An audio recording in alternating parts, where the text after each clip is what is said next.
Ugh, I have a fun message. Okay, so this is how it works with me. This is how it works with me in my mind, all right?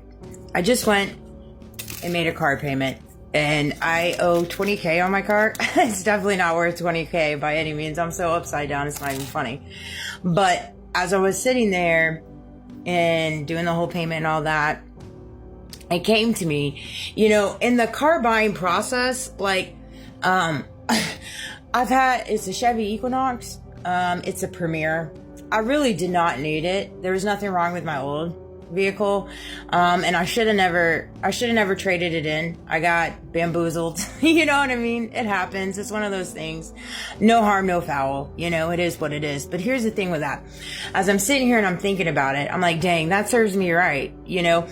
I didn't need it, right? But I was trying to fit in with the Joneses, trying to live above my means, right? Trying to have the elite of the elite. And now serves me right. I'm upside down on it, and I have dents all over it that are not from me. Not one of the dents are from me. It's either from my son or other things. We won't get into that. All right. My mom backed into my car about a year ago, and well, it's still there. So, but it is what it is. I don't look at the cosmetics of it. I really don't care. It gets me from point A to B. It so runs alongside electronics, and they be messing with me on it. It's so frustrating, but thank goodness for my knowledge and wisdom when it comes to the maintenance of vehicles by my previous relationship, and always checking the air in my tires and just making sure that I stay on top of things to the best of my abilities. But it just came to me because in that mere moment, that's how my mind operates when it comes to karma or whatever, justice. If you don't believe in karma, whatever, like karma hits in different ways, and that's karma for me. Serves me right, and now I'm paying the price of that. And see, we all pay the price of our decisions that we make.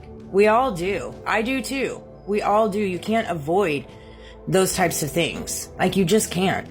Like, when you make choices to try to keep up with the Joneses, you make choices that go against your morals, your values, your integrity, your ethics. It might not creep up on you today, tomorrow, but it's going to creep up on you later on down the road. It is. And then another thought that came to me. I went by the gas station to check the air in my tires and put air in my tires because I got to go to the dentist, and that's like an hour away. And right now I'm having issues with my tires, particularly the one that the razor blade was in. Go figure. And so I'm going to get new tires eventually. But it came to me when I went to the gas station. This lady, her boss called her while I was there just to check on her. And I thought that was really nice. So often enough, we live in a world where the upper management and, the big wigs and the high horses and, the elites and all this stuff, you're just a number to them. They don't check on you. But see, when you have a good work environment and you feel appreciated, people perform. They really do. And not only do they perform, but it also helps the morale of the company, the morale of the environment. And that was definitely lacking.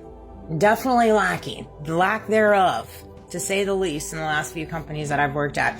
But it came to me after I left that gas station.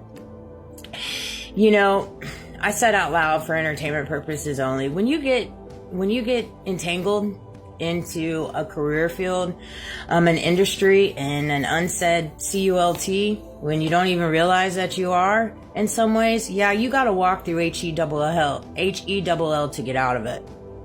And I knew deep down within the pits of my soul that as soon as I broke free, that I was going to be put through the ringer. I knew deep within my soul.